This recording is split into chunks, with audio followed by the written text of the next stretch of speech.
So I've been sitting in my room in this exact position for almost an hour trying to create an elaborate intro, and no one told me like this is the hardest part of making a video. The intro. So I was like, what, I'll just be simple about it. So welcome. I'm your host Tough, and this is Tough FC.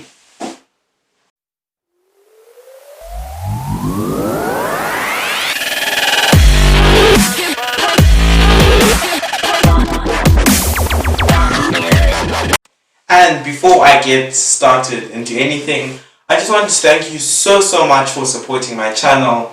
I announced my launch last week Friday, and now I'm on over 50 subscribers, and I've not even posted a video yet. The support, it's so encouraging. It's really something, to be amazed about. It's unfathomable because I've just started my YouTube channel. It's not something you wake up to do. You need to have courage to do it, and here I am doing it. And I was scared initially to do this, but I posted and said I'm not going to release this week, and you all sort of bullied me into doing this, frankly, because you're like, you promised to do this, and I'm a man of my word. I've made a YouTube channel. Here's your predictions video, and let's get straight into it.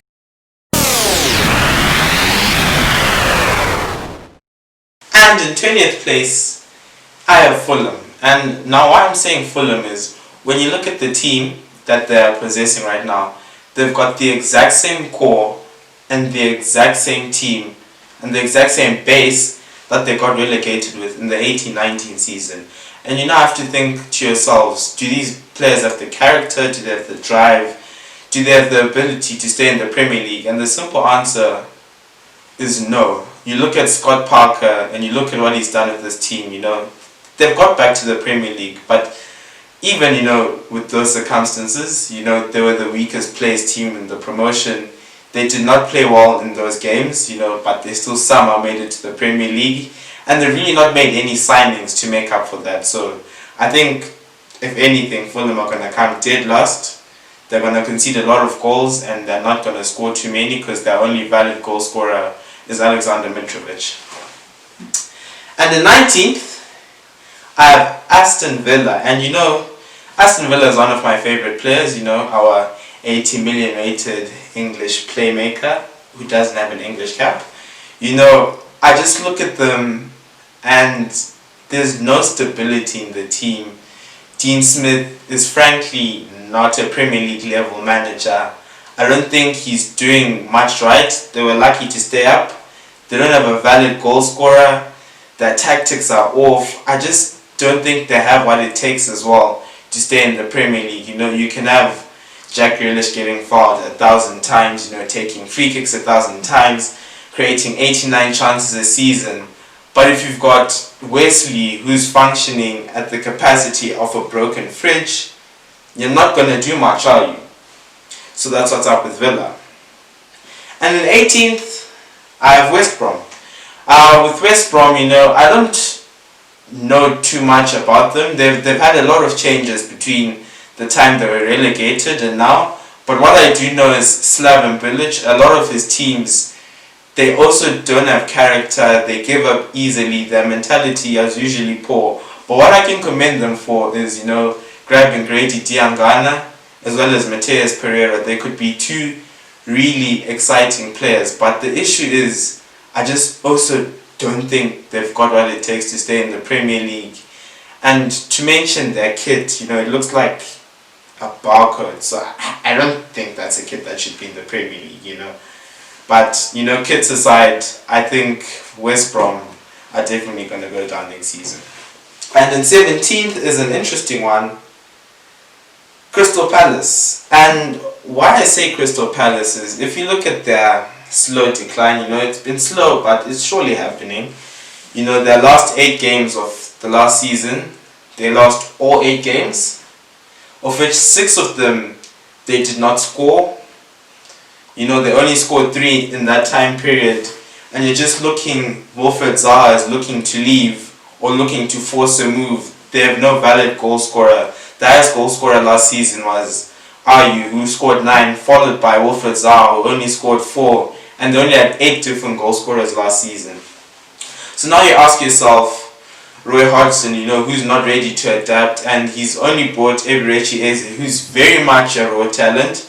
I don't think he'll be scoring 10 or 12 goals a season. He's talented, he'll bring that flair to the team. But unless, they score goals, unless they adapt, unless they change, I think it could be a very uncomfortable season for Crystal Palace. Now, 16th, I have West Ham. And now this is also an interesting one because on paper West Ham should be surviving, in the Premier League comfortably. They've got one of the richest owners, they support them all. But it's not a club with stability, and David Moyes frankly is also not the best of managers. And if you look at their starts, they play Arsenal, Leicester, Wolves, City, Liverpool, all in the first 7 game weeks. And I can guarantee you that they'll be dead last and they'll carry that momentum to December. I can tell you by December they'll be dead last. David Moyes will be sacked, he'll be replaced by Sam Allardyce, and they'll scrape their way back to the 16th place finish. But I'm not impressed with West Ham. They sold Grady Diangana to West Brom, and Mark Noble made it clear that he's not happy with their dealings. I just think West Ham are also going to have a very uncomfortable season, especially after fighting relegation next season.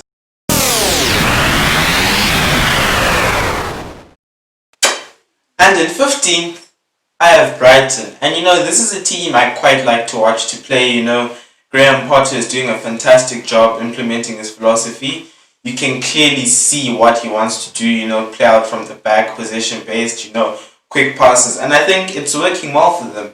You look who they've brought in, they've brought in Joel Veltman, Adam Lallana. I think that's only going forward. They've got good players in Maupay and Leandro Trossard. And I think they can play their back three perfectly because Ben White and Lewis Dunk recently signed a 5-year deal. So I think Brighton will have another comfortable season in the Premier League, and I think we'll see them again in the 21-22 season.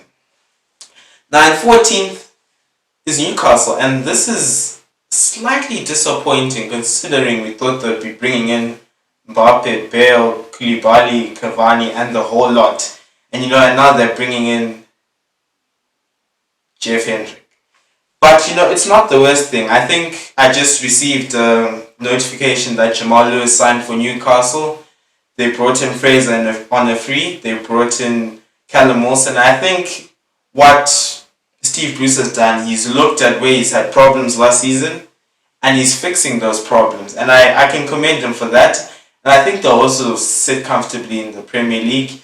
Wilson is going to come in and score goals. They were having problems with that last season because, Joe Linton also works at the capacity of a broken fridge. That's 40 million wasted. But, I think Newcastle are in for a positive season. I think if Mike Ashley continues to want to invest a bit more than they usually do, I think they could be going forward in the seasons coming ahead. And now in 13th is Burnley. And the only thing I'm going to say about Burnley is that they're Burnley. They're just going to finish 13th. I don't know why they're going to finish 13th, but they will, and they're going to finish 13th with the most English squad ever. And they're probably going to come to my team. They're going to bully us, hit us 3-0, I don't know how Burnley does it. Frankly, I don't know how they do it, but, they do it and it works for them. I'm happy for them. And in 12th place, I have Sheffield United, if you look at how they did last season, you'd think that in that context it's disappointing, but I think it's far from it. Especially when a lot of people thought Sheffield were going to get relegated, going to come dead last season. And they finished 9th, and in a point, they were competing for European football. But I think they'll come in 12th because, I think the other teams ahead of them, that I'm saying are coming ahead of them, have done better in the transfer window. And, they've not really brought in attacking players. They really struggled a bit with that last season. that the least shots on target, the least shots attempted, and the least shots per 90, and least chances created per 90. But their unity and their tactics, and Chris Wilder, he's a fantastic manager. It's all going to work in favour for them. And in 11th, I have Leeds United. And this seems to be everyone's favourite team right now, and I don't think an 11th place finish would be too bad. If you look at the context of where they're coming from, their players, a lot of them, they aren't that good. But if you look at who they're bringing in, Rodrigo, they brought in Ruben Koch. They're looking to bring in players like Julian Draxler. I just received the notification. I just think, the only way they'll go is forward. They have a fantastic system. They have a fantastic manager in Marcelo Bielsa. And I think finishing 11th would be a big dub for them. I just hope they can, sort of adapt their tactics to the league. Sometimes you can get exposed for wanting to play too pretty. But otherwise, I think Leeds will be a fantastic piece of eye candy. And I'm looking forward to seeing them in the Premier League.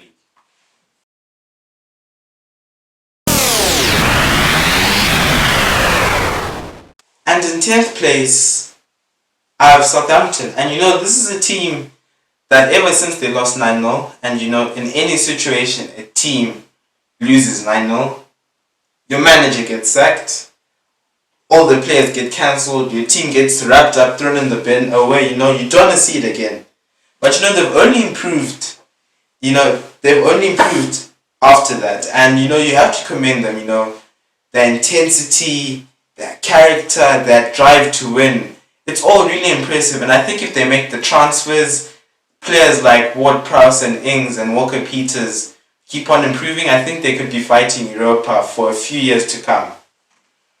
And in 9th, I have a controversial one, Leicester. And I look at this Leicester team and ask myself, do they have the squad to be competing in the competitions they are this season? They're in the Europa, and they'll be travelling 1.5 Ks, to play some Slovakian farmers in the 3rd division. I don't know what it is, but I don't think Leicester have what it takes to be competing in the Premier League and in the Europa. And you look at them last season, they had a couple of injuries, and they all dipped downwards, the Brendan Rodgers syndrome, they collapsed. And I think it could be a difficult season for them. Vardy's now 34. I'm not sure if he'll decline, probably not, but they should start looking for replacements, they should start looking to expand the squad, and they should start looking for plan Bs, because if that's not the case, Brendan Rodgers might as well get fired at the end of the season, But I don't want to see that happen. And yeah, in 8th, I have Wolves. And now this is an interesting one because Wolves have finished 7th, the last 2 seasons, and I think their owners, they're a wealthy money group, and they enjoy investing into the team, into Portuguese players. They only buy Portuguese players. And I'm just wondering, the team that I've put above them, you've probably guessed who it is. I'm just wondering, can they keep up this intensity? They started their season, last season, almost 5 weeks ahead of everyone going through qualifiers. They played 62 games last season. They went to the quarterfinals, I believe. And I just think the hangover will be too much for them. Their squad, they might struggle. Doherty just left. They haven't replaced him quite as yet. I just think, 8th place, it's not a bad finish for Wolves, but I just think they can do much better, but I don't think they will. I'm talking a lot now, but 7th. And in 7th place, I have Everton. And this one's a bit cliche because, we call it the Everton Trophy. And they never finish 7th. They make all these signings and they just finish 12th. But this time, you have to look at the situation, They've got Carlo Ancelotti, and this is a man with 3 Champions Leagues, a Premier League, 8 or so other league titles in various countries. And he still has the tactics, and now he's working the system under how he wants it to play. And he has James coming in. He hasn't played well in 2 years, but if you look at James's best football, it's all been played under Ancelotti. He's bringing in Allen, he's bringing in Abdoulaye Doucouré, he's going to bring in a few more players. They already have Richarlison, Calvert-Lewin, Moise Kean, who's still yet to show his best abilities. And I just think this is a team with a lot of potential, and that could even, try and break the top 6. They might not, but I think they could do it, and it's exciting for the Toffee fans. I just hope they don't do their usual business of finishing 12th, but I think it's exciting for the Toffees fans.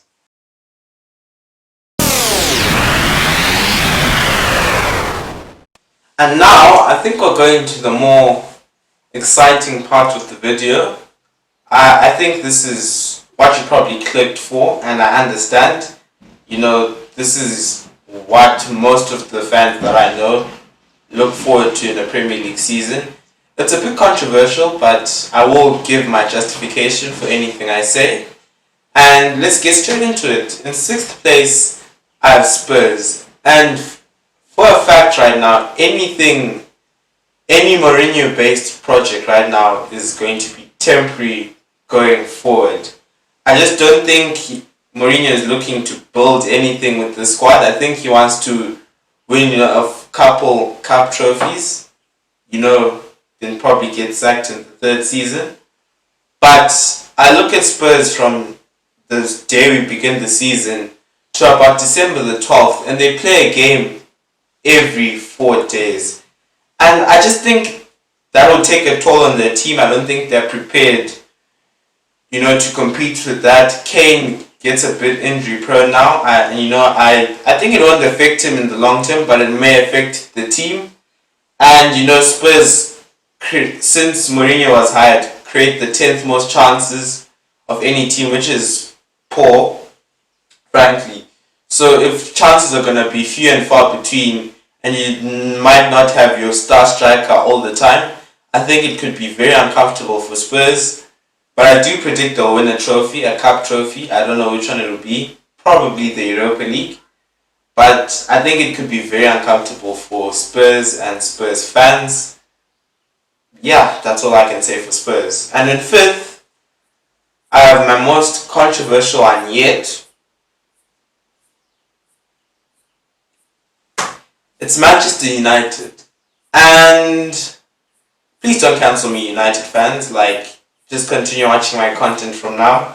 I don't have anything against United.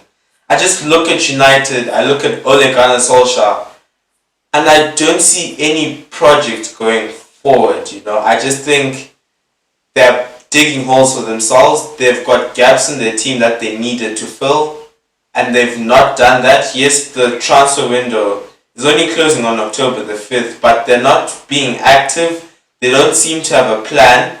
And the way they're playing, they don't have an identity. I know they had a great run of form at the end of the season, but I think if you saw as the season was aging, they were becoming very tired, and their lack of identity was being shown. And I don't think it's a sustainable way to carry a football club or to play football. And I think it'll definitely show. I can guarantee you they'll have such a spectacular start, and the Manchester United fans on Twitter will be like, we're winning the league, Manchester United is back, the whole story. But I look at United and I don't think they're being sustainable for themselves. They've got great players and they've got what it takes to do it. I just think they're missing those final touches, that can make the difference and will make the difference. Now, in 4th is Arsenal. And as a Chelsea fan, I don't like seeing Arsenal do well, but I look at Arteta and he's just doing so much for this club in a short space of time. I still think they're very much in a project phase, so don't expect him to be just winning the league. I think we should just give him time and let him do what he wants to do. You see what he wants to do, you see where he's taking the club, And I just think overall for Arsenal, they've become a much better team. They're much more defensively solid. Their ability on the ball is spectacular. Just have to see the build up to the goal in the semi-final against City, I believe, the second goal. And they're just so lovely to watch sometimes. I know against big teams they're a bit more defensive, but that's what they need. That's what they needed, and that's what they've gone on and done. I just think Arteta is a spectacular manager.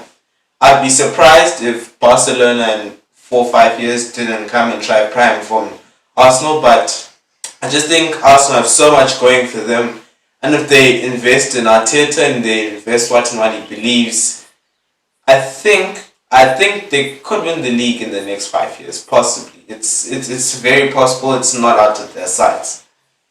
And then third, I have my own team, Chelsea. And seeing all these transfers, the Ben Chilwells, the Havertz, the Ziyech, the Werner, the Thiago Silva, I think it's an exciting time for Chelsea. I think we're still in a project phase as well. We've had step one, we've stabilized our team, which is last year.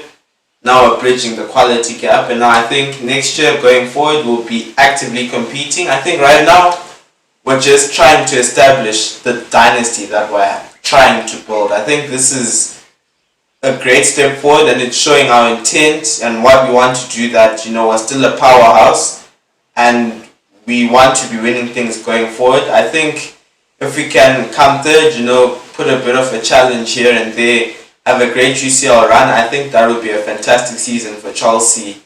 And I do fear for the other teams, the dynasty that Chelsea are trying to build or wanting to build, and what Frank wants to go and wants to take forward. I think it's very exciting.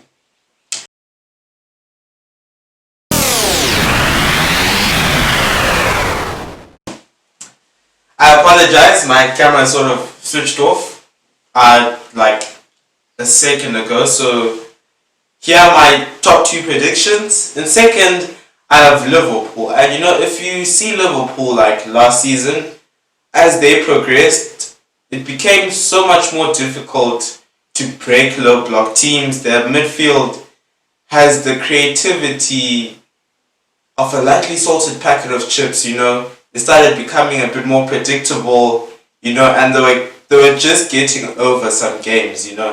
You just know that the ball's going to go to Fabinho, they're going to spread it out to Trent or Andy, and they're going to cross the ball into the box for Mane or Salah to score.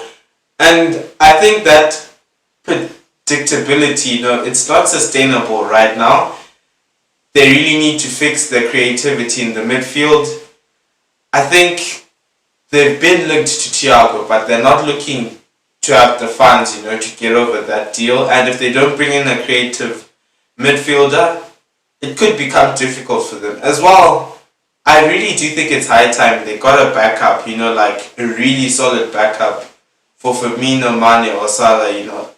They have Origi, they have Shaqiri, who have not seen play since like 2018.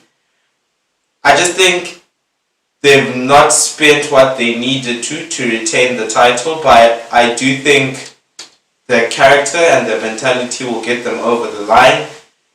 I still think they're a fantastic team. They've got some fantastic players back to front. I just think if they, enhance a team, you'll always be on the winning foot. You can't win with the exact same squad every single time. You just need to chop and change it a bit.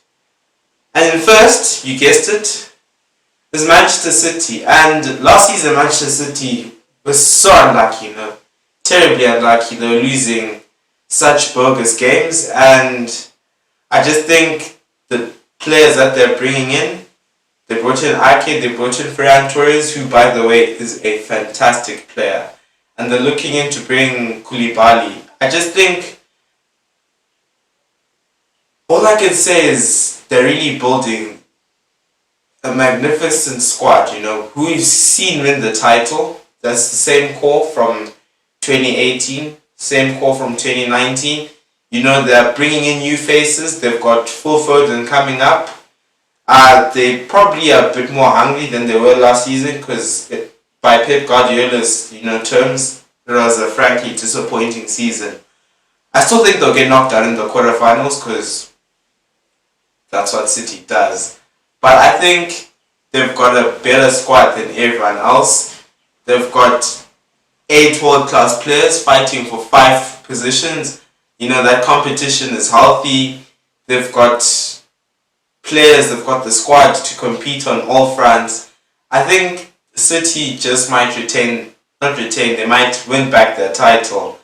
And yeah, so that's the predictions that you guys really wanted to see. I hope I did my best. I know some of them might be controversial. So, to aid that, just comment down below your predictions, your relegated 3, your top 7. And yeah, don't forget to like and subscribe. Thank you so much for watching. I really do appreciate it. Also, comment down any video ideas you have for me. I will execute them after exams. I've got exams coming up soon and school opening soon. But after exams, around November the 6th, I will be posting every single week. And I do promise, I am a man of my word. Thank you. Goodbye.